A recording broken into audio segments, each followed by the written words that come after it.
When he was not in New York, he was living in Asheville, North Carolina. He was raising wolves in Tennessee, and he was driving over Sam's Gap, North Carolina, down 1923 to Asheville every Friday night to be part of the poetry slam that Alan Wolfe, a little aside, was the one who coined "the points are not the point. The point is not the point is poetry." And that now is one of the mottos for the National Poetry Slam crowd. So you might know that. So Alan gets credit for that. Alan was hosting the National Poetry, or we call it the National, but it was local Asheville Poetry Slam. One of the meccas in 1993 for what was becoming this huge movement, which was referenced in Guy's talk a moment ago. Alan was original. Alan Wolfe was original. He would wrap himself in Christmas lights and recite, "'Twas the night before Christmas, and all through the house not a creature was stirring, not even the mouse." And he would punch the button, and he would light up. And then he would go on and punch the button, and he would light up. And he would go on, punch the button, and he would light up. And the entire room was always lit when Alan was on stage. So one night, Alan decided he was going to invite all the performance poets up on the stage to do what he called hyperactive slam poetry. It's a version of improv, as you might imagine. So the idea was, in the midst of all the competition, he invited Laura Hope Gill, me, Pat Storm, I think Danny Solis was there, who's another legend in the Poetry Slam circle, and 2 or 3 other people who were popular on the stage in Asheville to perform. So the way it worked, Al introduced us, and he said, "It's going to be the Hyperactive Poetry Slam, and you're going to judge it." And of course the judges didn't quite know what to make of that. So we all knew this was going to happen because Alan had tipped us off. We were a bit self-conscious because in that day we hadn't improv that much. Nobody had been on stage all that much, although we were more or less defining what it might mean later down the line, as we are now here defining what storytelling might mean in the 21st century. So Laura Hope Gill was first, and she walked out. It's a very proper poet, and she did her piece. She sort of read it, kind of halfway.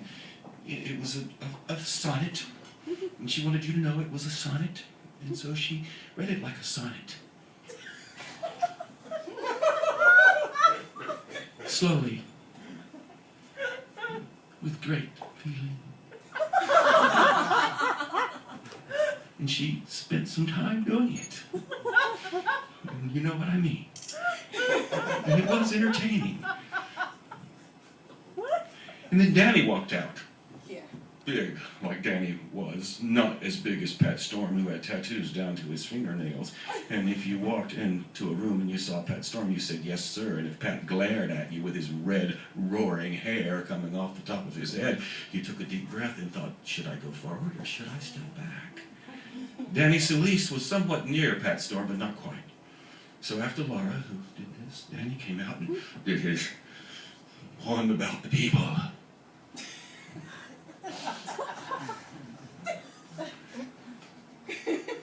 And he rocked on for a while, and everybody cheered, and they weren't quite sure what to do about it. But Danny was rather formidable on stage, and did win many championships later down the line. So we all loved Danny, and I still love Danny today. He lives in Albuquerque, New Mexico. So I came out, nervous as a cat, and I didn't know quite what to do, but I wanted to be a slammer, and I wanted to be part of the family. So I was writing poetry so I would be included. But that night I didn't write anything, so I just kind of improvised it. So I blathered on. And I didn't have much to say, so I said, "Tonight we run through the wild wood, pig, blah, blah, blah, blah, blah." And yes, and I managed to get a few lines like the end of time rolls across the easy stone, down the river, over the waterfall, and into next year. And I said a few other things and went on my way. Pat Storm walks out, roaring, and he says, "What does a poet do? And why does a poet do it?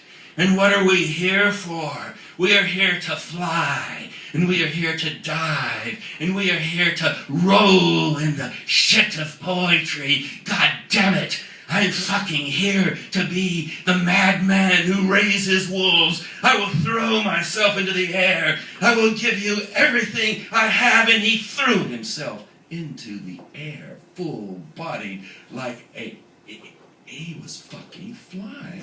And I'm standing there. Oh, shit. Because if you know Pat Storm, he's the only man you will ever meet, even though he's dead, he may still be doing it somewhere in heaven, who would absolutely throw himself full body on a concrete floor. Full dive. No joke.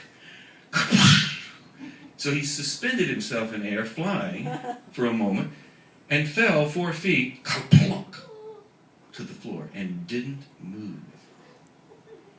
And I thought, my God. You know, he was stoned when he came in. And he had 6 beers. That might have been enough, and maybe he is a little suicidal. So he didn't move, and the entire audience was just dead still.